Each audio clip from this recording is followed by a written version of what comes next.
We start today with legal news. A federal judge has handed down what could be the most devastating legal ruling of Donald Trump's post-2020 political career. This has nothing to do with documents.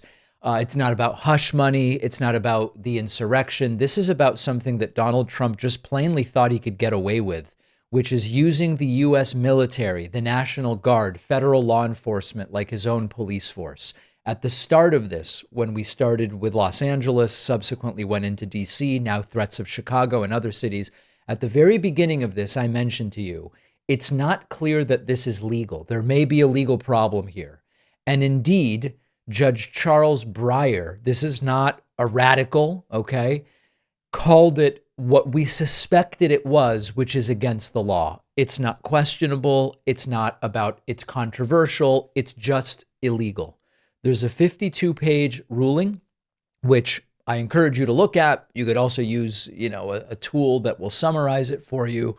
In the in the 52-page ruling, Breyer just obliterates the legal foundation that Donald Trump used to send the National Guard and even Marines to Los Angeles, and he doesn't mince words. The judge makes it very clear that the goal here is to create a national police force with the president as its chief. That is an authoritarian nightmare. It is mini fascism, for lack of a better term. And so the ruling is not vague. It says there are specific acts here that are not okay. Pentagon-led troops arresting people and doing crowd control. All of this violates the Posse Comitatus Act. That's the law. I've mentioned it to you many times that forbids the U.S. military from functioning as domestic police. This is not a few rogue soldiers out of line. This is systemic and willful, is the term that the judge uses, because there's a deliberate command structure behind it. It wasn't some troops acted out and did domestic law enforcement. Trump sent the troops to American cities under false pretenses and said, act as police here. It happened in LA. It's happening in DC. Trump is now talking about, we got to go to Chicago. He said, there were 58 shootings in Chicago over Labor Day weekend. So we've got to go back in there trying to create these justifications. But legally, they really aren't justifications. Trump on Truth Social wrote, quote, Chicago is the worst and most dangerous city in the world by far. I will solve the crime problem fast. But what Judge Breyer says here is that this really isn't about crime. This is about the law around the military and law enforcement. It's about Trump wanting control. And local leaders know it. You've got Mayor Brandon Johnson in Chicago, who signed an executive order basically walling off federal forces from being integrated with local police. You can't collaborate on patrols. You can't do joint immigration enforcement. You can't send in masked federal agents who show up and do anonymous policing. And the message here is very clear. You can't turn a city into a battleground. J.B. Pritzker, the governor in Illinois, is stepping in and preparing for what might really be quite a legal battle. And you've also got military veterans that are protesting this, saying this is not what service members have signed up for. So the legal ruling here in Los Angeles, it is a setback in a way, but really it's a terminal diagnosis for this fantasy that Donald Trump has of pseudo martial law and he controlling everything. We now have precedent. The ruling says that was illegal. If you do it again, it's not a gray area, it's criminal. Now, Trump's not going to go quietly. He never goes quietly. And what Donald Trump's legal team is doing, they're sort of scrambling here.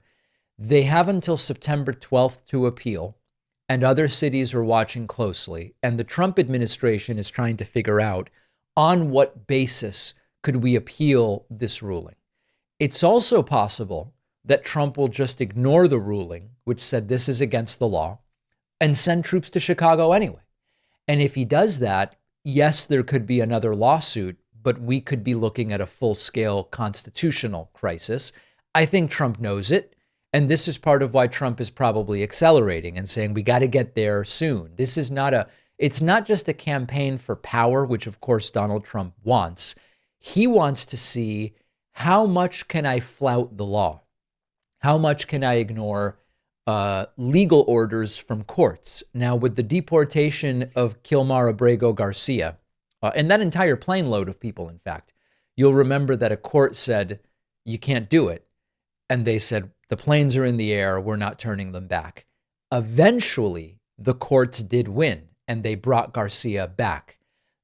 Much like the correction often gets less attention than the original headline, the court's reversal often gets less attention than when the principal, in this case Trump, ignores the court's direction. But ultimately, the court did prevail, and Garcia came back.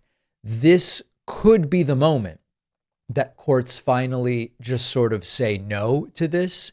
And if they don't abide by this, there's a real question as to how this ends. And then you start saying, well, is it going to get violent? What's the direction in which this is all going to go? So we're going to be following it extraordinarily closely.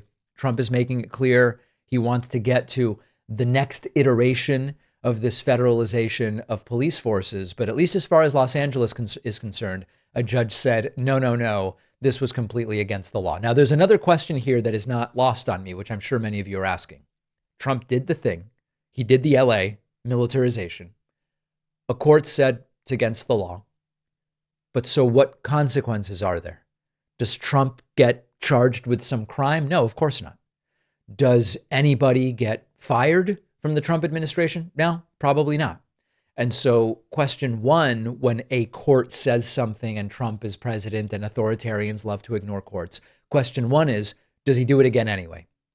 And if so, what consequences are there? But number two, now that we've determined something he did is illegal, are there any consequences for that? And sadly, I wish I had more for you. The answer is just probably not. People in my audience know I am a bit of a pastry connoisseur. Our sponsor, Wild Grain, is the first bake from frozen subscription box for artisanal breads, pastries, and pastas. Wild Grain's boxes are customizable depending on what you like and prefer. They've got their classic variety box. They've launched the new gluten-free box. They have a plant-based box that's 100% vegan. And it just takes the hassle out of baking, because all items bake from frozen in 25 minutes or less, nothing to clean up. My experience has been awesome. I love the croissants. I was having people over last week, half an hour before, preheat and throw them in the oven, and people love it. Definitely, the croissants are my favorite. The quality and the freshness of the items is extraordinary, and it is just so convenient. Go to wildgrain.com/Pakman to start your subscription and get $30 off your first box, plus free croissants in every box every month. The link is in the description.